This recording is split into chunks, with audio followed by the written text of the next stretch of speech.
আজ আমরা পড়ব প্লেট টেকটনিক থিওরি।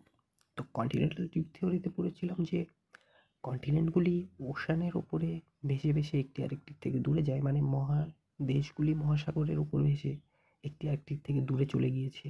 ইউরোপ থেকে আফ্রিকা দূরে, আফ্রিকা থেকে দক্ষিণ আমেরিকা দূরে, দক্ষিণ আমেরিকা থেকে এশিয়া দূরে।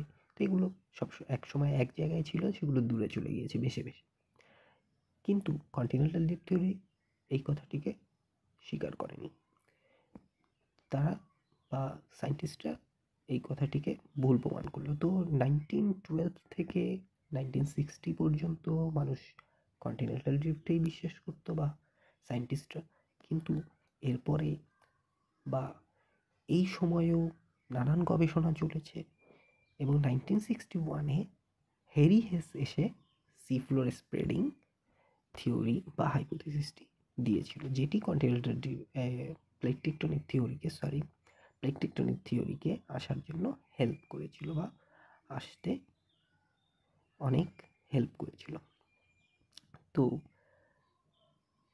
সি ফ্লোর স্প্রেডিং হাইপোথিসিসে হ্যারি হেস 1961-এ বলেছিলেন যে সি ফ্লোর ধীরে ধীরে স্প্রেড হচ্ছে। কোন সি ফ্লোর? Atlantic Oshane. মানে আটলান্টিক ওশান বড় হচ্ছে, দুধারেই বাড়ছে, মানে ইউরোপ থেকে আমেরিকার দূরত্ব বাড়ছে, মানে ওশানটি বড় হচ্ছে। তো কিভাবে? এটা করতে গিয়ে তিনি দেখেন এই ওশানের মাঝখানে মিড ওশানিক রিজ রয়েছে। এই রিজ দিয়ে বা এই গ্যাপ দিয়ে কিছুদিন পরপরই লাভা বেরিয়ে আসছে, মানে ম্যাগমা বেরিয়ে আসছে। তো এবং সে ওই লাভাগুলো দেখতে পান জমে গিয়ে রক তৈরি হয়, এবং তিনি দেখতে পান যে এই রিজের দুপাশে, একদম রিজের কাছাকাছি যে লাভাটি বেরিয়ে এসেছিল কিছুদিন আগে, সেটি জমে নতুন রক মানে ইয়াং রক তৈরি করেছে।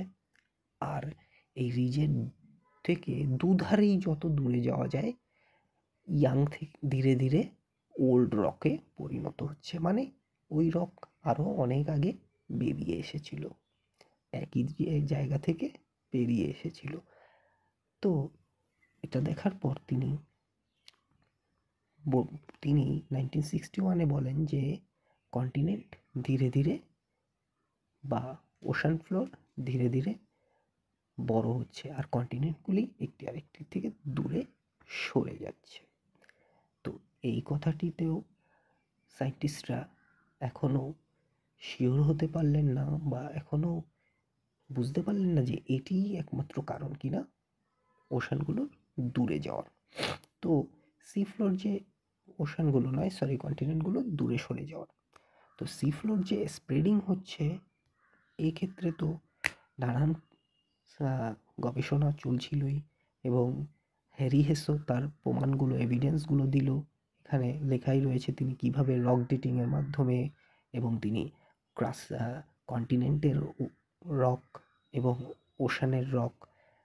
ওশানের নিচের বা ওশান ফ্লোরের রক এবং কন্টিনেন্টের রক, মানে মহাদেশের রক আর মহাসমুদ্রের নিচের রক দেখলেন। এখানে দেখলেন যে মহাসমুদ্রের নিচের রকগুলো নতুন এবং মহাদেশের রকগুলো পুরনো, মানে মহাসমুদ্রে ধীরে ধীরে মহাসমুদ্র বড় হচ্ছে, মহাসমুদ্রের তলা থেকে ম্যাগমা বেরিয়ে আসছে এবং ম্যাগমাগুলো নতুন নতুন রক তৈরি করছে। তো এইসব দেখে তিনি বললেন সি ফ্লোর স্প্রেড হয় বলেই কন্টিনেন্টগুলো দূরে সরে যাচ্ছে। তো 62-তে হবে এটি অ্যান্সারটা, যে 1962-তে তিনি এই হাইপোথিসিসটি দিয়ে দেন। তো আপনাকে সালগুলো মনে রাখতে হবে। কন্টিনেন্টাল ড্রিফট এসেছিল 1912-এ, কন্টিনেন্টাল ড্রিফট 1912-এ, এবং সি ফ্লোর স্প্রেডিং 1962-তে। সি ফ্লোর স্প্রেডিং দিয়েছে Harry Hess, continental drift theory দিয়েছেন আলফ্রেড ওয়েগনার। ওকে, তো এরপরে আপনাকে সরাসরি আমরা যাব সি ফ্লোর স্প্রেডিংয়ের ফলে কি কি ইনফ্লুয়েন্স হচ্ছিল সে সম্পর্কেও হ্যারি হেস বলেছিলেন। সি ফ্লোর স্প্রেডিং হওয়ার ফলে সি লেভেল উঁচু হচ্ছিল, মানে নতুন ম্যাগমা বেরিয়ে আসছে, এর ফলে ম্যাগমার জায়গা নিতে হচ্ছিল ম্যাগমাকে। তাই জলের, মানে একটা গ্লাসের মধ্যে যদি আপনি একটা পাথর ছেড়ে দেন, তাহলে সেই পাথরটির জন্য জল একটু উঁচু হয়ে যাবে, অর্থাৎ সিএল লেভেল বেড়ে যাচ্ছিল, এটাই বলেছিলেন তিনি। আর কার্বন সাইকেলে যেমন যেহেতু ম্যাগমা বেরিয়ে আসছে, ম্যাগমার সঙ্গে অনেক কার্বন বেরিয়ে আসে, ধোঁয়া বেরিয়ে আসে, ভলকানিক ইরাপশন হলে যেমন ধোঁয়া বেরিয়ে আসে, তো কার্বন বেরিয়ে আসছিল, কার্বন সাইকেলে যেটা প্রভাব ফেলছিল। তো সায়েন্টিস্টরা এর কিছু লিমিটেশনও দেখতে পান। তো লিমিটেশন ছিল বলেই প্লেট টেকটনিক থিওরিটি এসেছে। তো এই হাইপোথেসিসের পরেই প্লেট টেকটনিক থিওরিটি আসে। এই প্লেট শব্দটি প্রথম বলেন জেটি উইলসন 1965-এ। অবশ্যই মনে রাখতে হবে, প্লেট শব্দটি প্রথম বলেন 1965-এ জেটি উইলসন। আর প্লেট টেকটনিক থিওরি কেউ একজন দেয়নি। কন্টিনেন্টাল ড্রিফট থিওরি যেমন একজন দিয়েছিল, Alfred Wegener. Plate tectonic theory একজন দেয়নি। এই থিওরিটি মর্গান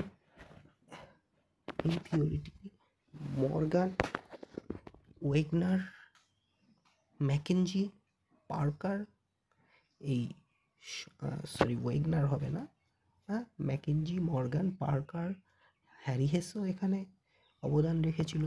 তো সবাই মিলে এই প্লেট থিওরিটি দিয়েছিল।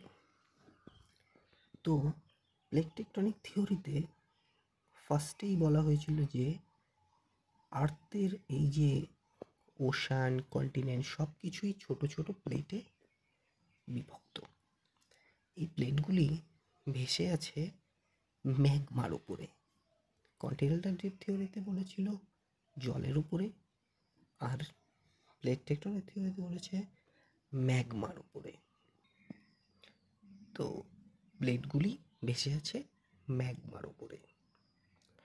তো ম্যাগমার ওপরে ভেসে রয়েছে এবং ম্যাগমার মধ্যে কনভেকশনাল কারেন্ট বা কনভেকশনাল স্রোত, পরিচলন স্রোত যাকে বলে, সেটা চলছে ম্যাগমার ভেতরে। যেমন আপনি যদি একটা হাঁড়িতে জল গরম দেয়া হয়, তাহলে সেই জলটা, নিচের জলটা গরম হয়ে হালকা হয়ে উপরে চলে আসে, আর উপরের জলটি নিচে যায়, আবার নিচের জলটি গরম হয়ে আবার উপরে আসে, আবার উপরের জলটি নিচে যায়, এইভাবে একটা সাইকেল চলতে থাকে। তো এরকম ম্যাগমার ভেতরেও এই স্রোতটি চলতে থাকে।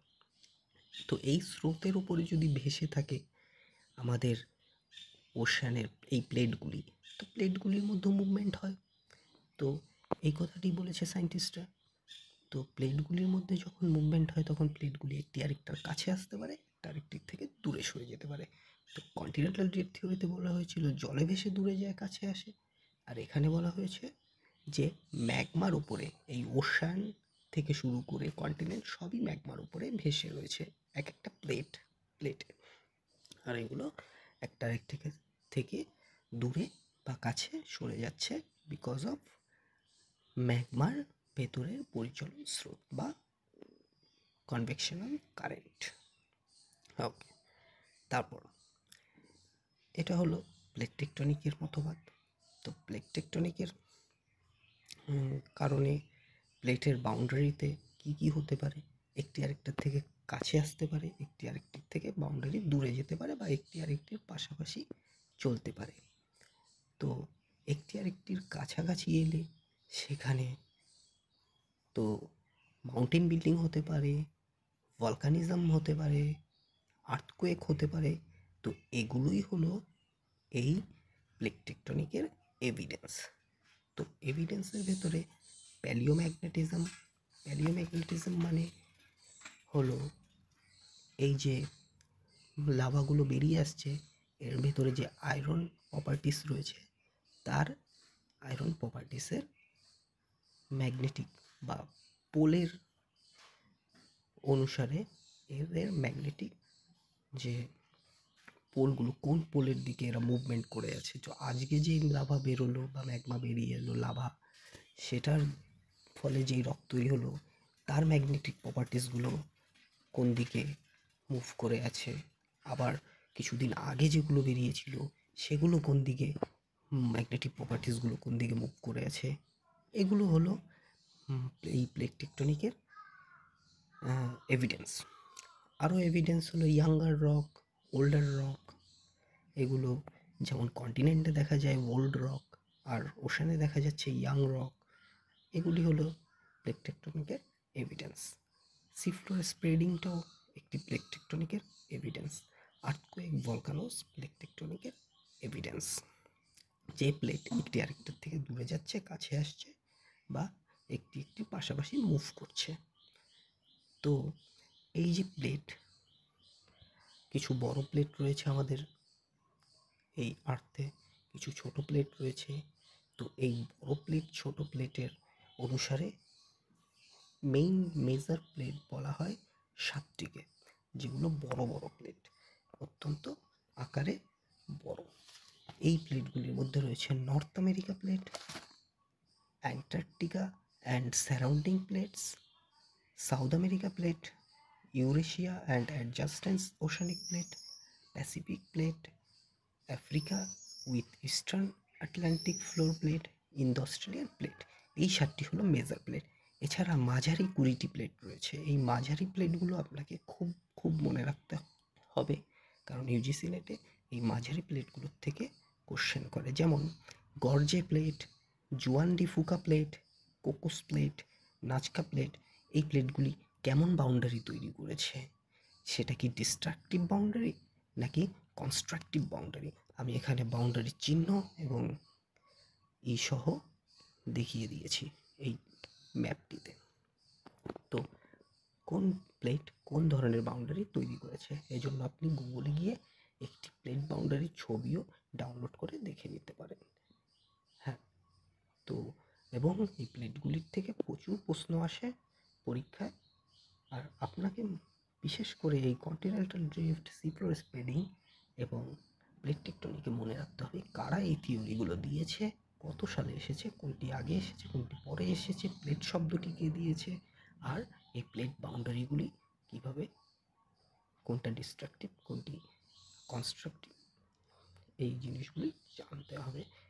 তো আপনি নোটসটা লিখে নিন, এবং নোটসের হ্যান্ড রিটেন নোটসের প্রয়োজন হলে কমেন্টে বলুন এবং পাশে থাকুন।